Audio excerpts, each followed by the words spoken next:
All right, everybody, welcome back to Brave Hawk Forge. I know it's been a while since I posted anything, but I've been busy.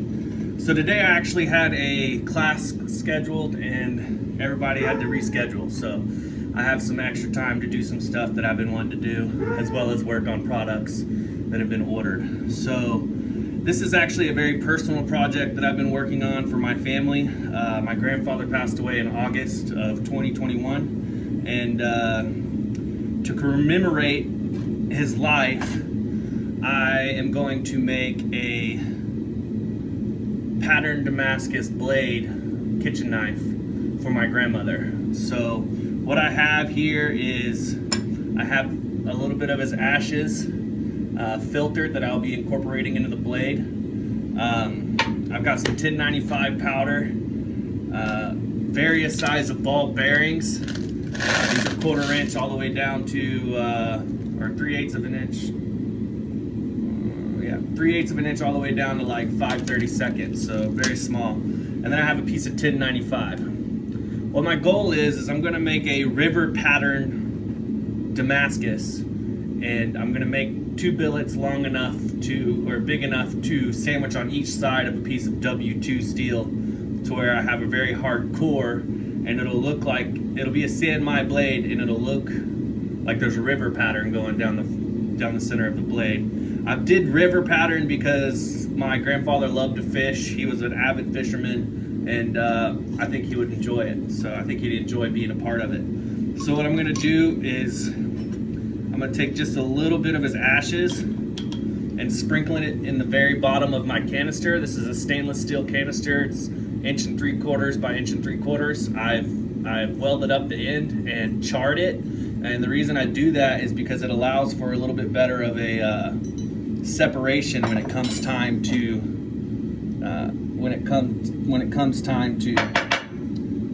take the canister off. So stainless steel will not forge weld to carbon steel. So I put a very thin layer of, we call them Boppy, so that's what I'm going to refer to them as. I put a very thin layer of Boppy's ashes down the center. Now what I'm going to do is I'm going to put my 15N20, which is my contrast steel, in the center of this blade. And the reason I'm doing that is because I've tried making it to where I sandwich it and do like a Go-My style blade, but I always lose the top layer of the ball bearing pattern Damascus. So I figured I would forge weld it in and then have less layers and have less chance to grind it away. Actually, I have no chance to grind it away. So I'll put the 15N20 as close to center as I can. And then I'm gonna take a spoonful of ball bearings and put it on each side, hopefully to hold it in position.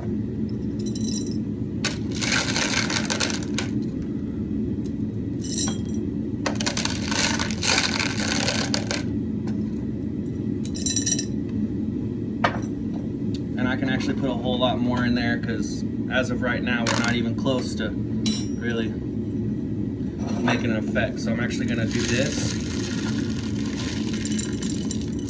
What I wanna do is I wanna fill it about 1/3 of the way before I start putting the powdered steel in. So you can see down in, let me see if I can flip this around. Nope. All right, so you can see down in there that I got the ball bearings on either side. Now I'm gonna start putting in some powdered steel so that I can get that powdered steel all the way to the bottom of this blade. So I'll put in some powdered steel. Not too much because I wanna be able to have ball bearing on ball bearing. So I'm gonna do about that much right there, and then you really gotta work it until all the ball bearings, until all that 1095 sediment gets down inside in between all those ball bearings.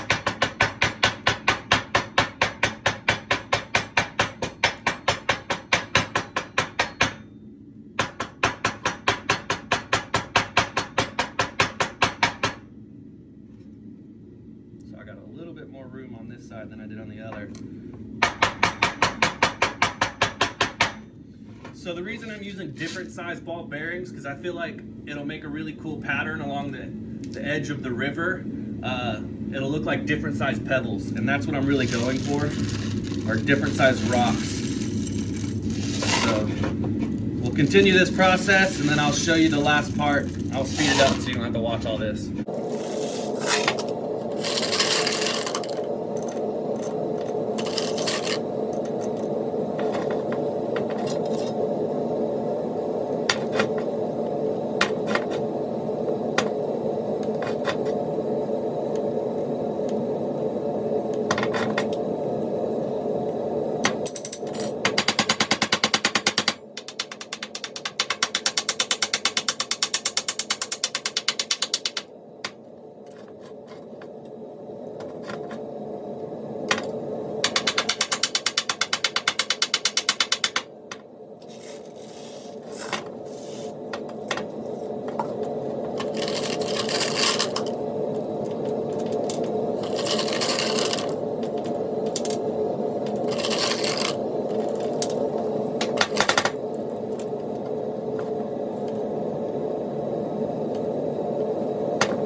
All right, we're back.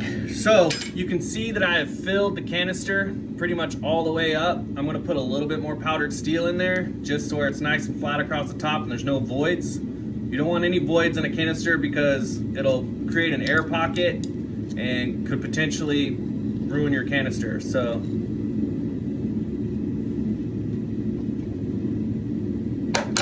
I'm also trying to make it to where this lid fits down inside like that rather than being on the outside. I'm gonna have to hammer it in a little bit and then I'll weld it up and we'll be back.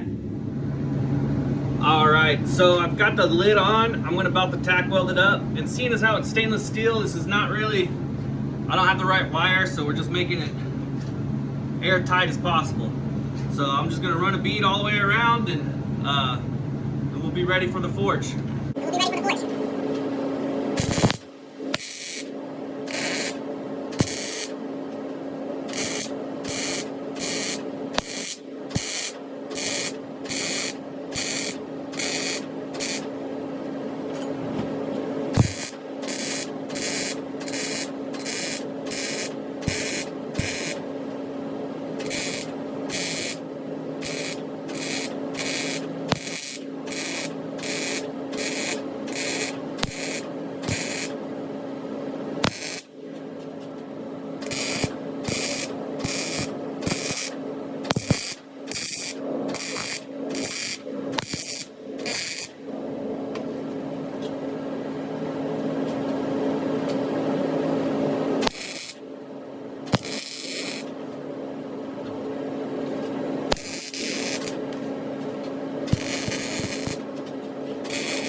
All right, so as you can see, it's never smart to have alcohol rags on your welding area, but I do it all the time because I forget. So now this bad boy's ready for the forge. We'll get to that spot in a minute. All right, so we've got our billet all set up and my forge is preheated because I'm working on another billet. I'm gonna put it in the dead center and I'm gonna roast this thing. Once it's up to temperature, once it looks like that other billet that's in there, I'm gonna let it cook for about 15 minutes just so that I know that it's hot all the way to the core so that I get a solid forge weld.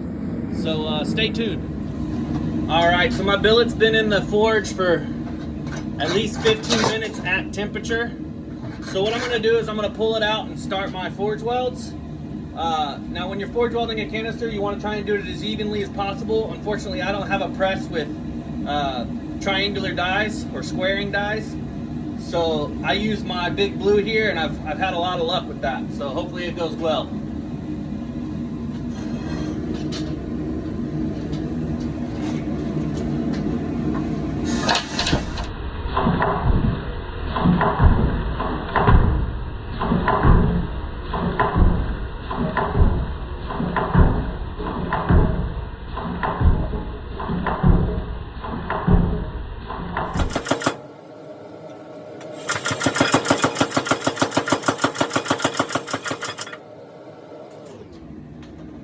So as you can see, I didn't work it a lot.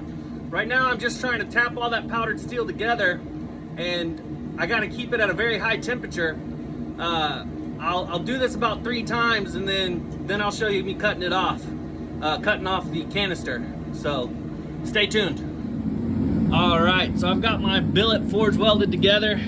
You can see that it's a solid billet just by looking at the separation of the steel, the stainless steel canister.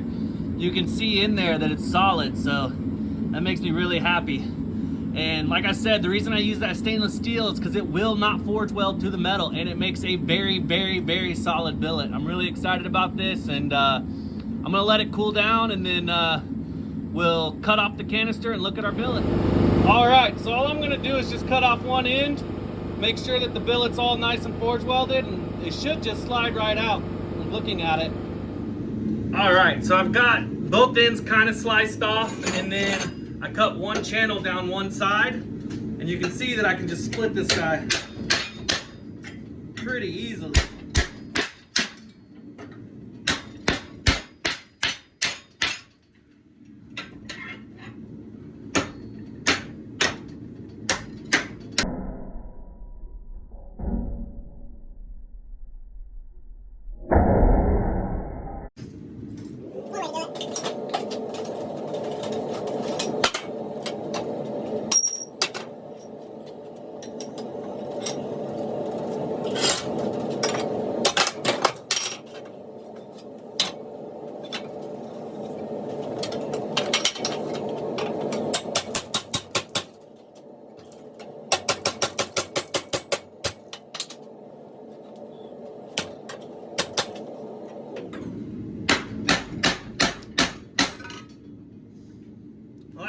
It is coming off. Just got to do a little bit more work than I was hopefully anticipating. However, it's way easier than trying to do a carbon steel canister, because those don't even peel this easy.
It's loose in there. I'm just trying to get it out.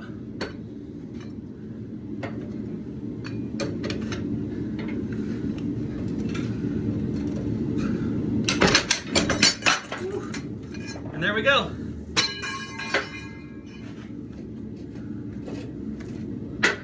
That right there is a perfect billet.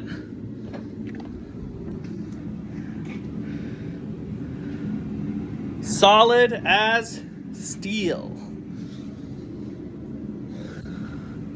You can kind of see the pattern in it still as well. What I'm gonna do is I'm gonna forge weld it. I'm sorry, not forge weld it. I'm gonna forge it out flat to where this part is all along the face of the blade. All right, everybody, welcome back. So we've got our ball bearing pattern Damascus with our 15 and 20 going right down the center of it. You can even see it kind of peeking out there. We've got a good forge weld. It'll get better once I start to forge it a little more. What I want to do is I want to take this straight line down the center and kind of make it curved. So what I'm going to do is I'm going to weld a working rod on it in a certain orientation. I have it bent on one side so I know what my orientation will be. So when I weld it on there, I'll know what side is the face that I'm trying to work with and what side is going to be the sides. So I'm going to tack weld this on here, and then I'm going to put it in the forge and we'll go from there. Alright, so I made a little bending jig for my billet here so I can get that river to turn just right. I was going to do it for my little bottle jack press, but it'll go a little quicker this way. So the idea is to put the steel in between the three layers and hammer it down until it kind of gets a little bit of a bend, and then move it and keep going. So hopefully it works.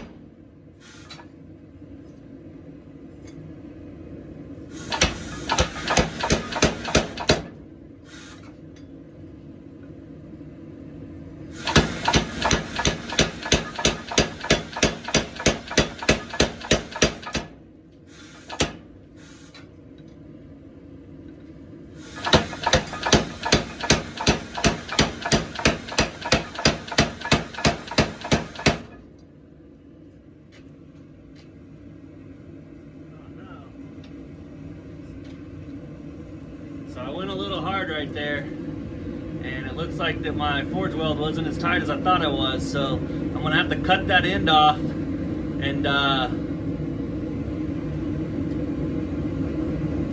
forge it out.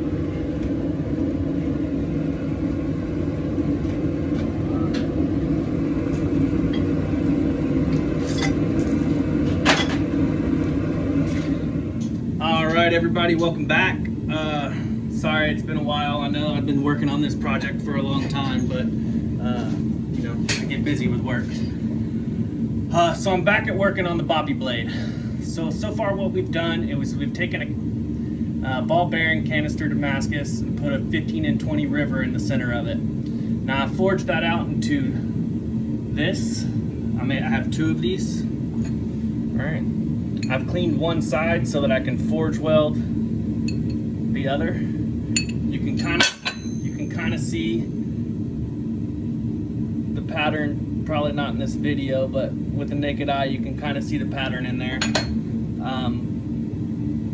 See the lighter line down the center is going to be the river. Now I've forged out a piece of W1 steel.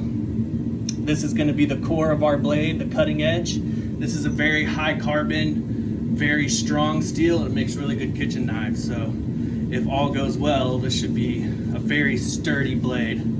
All I'm going to do is clean these up, weld them, and then tack weld them all together, and then I'm going to forge weld it. And I'll show you some of the forge welding process here in a minute. That's when I'm going to incorporate Boppy's ashes into the blade a little bit more. They're already in the canister. We're just going to add them in there just a bit more. You know, because more Boppy the better. So stay tuned. Alright, so I've got the Boppy billet heated up. This is a mixture of Boppy's ashes and flux, which will clean the steel and put a little bit of more of his soul into the blade. So I'm going to pull it out, I'm going to sprinkle it on there, and go from there.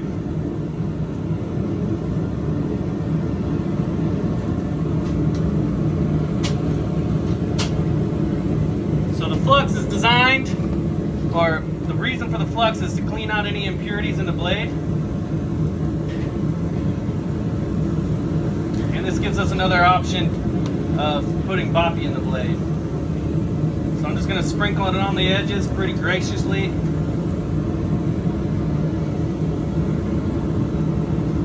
And I'll put it back in the forge and get it up to forge weld temperature.